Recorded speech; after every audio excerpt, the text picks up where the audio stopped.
الله أكبر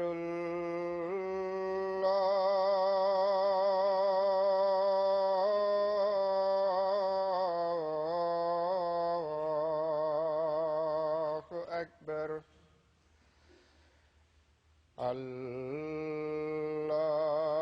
الله أكبر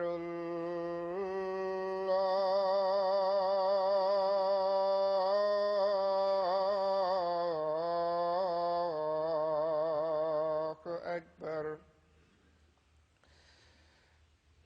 أشهد أن لا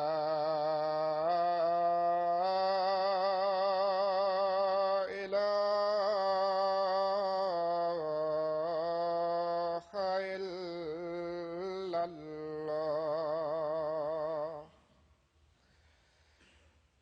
أشهد أن لا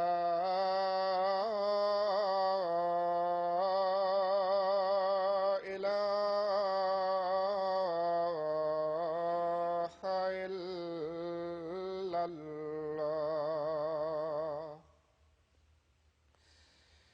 أشهد أن محمدًا رسول الله.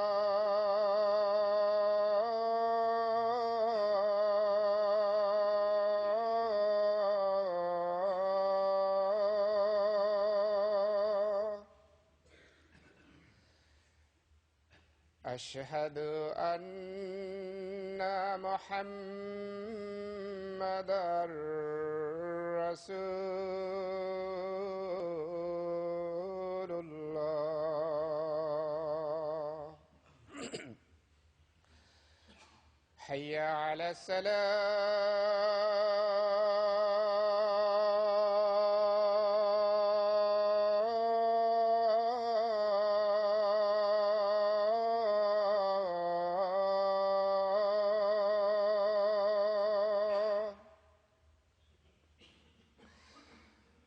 حي على الصلاة.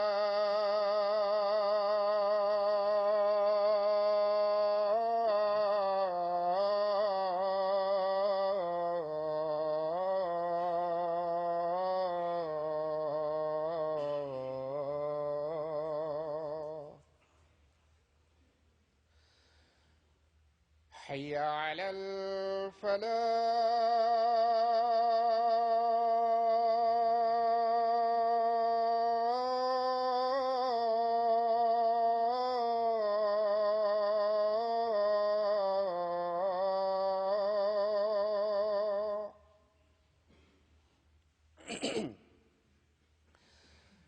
حي على الفلاح.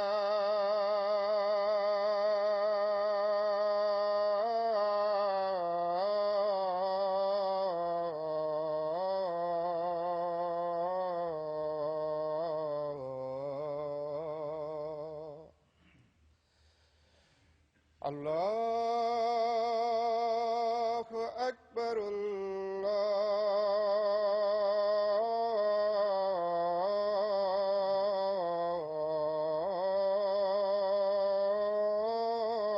الله أكبر. لا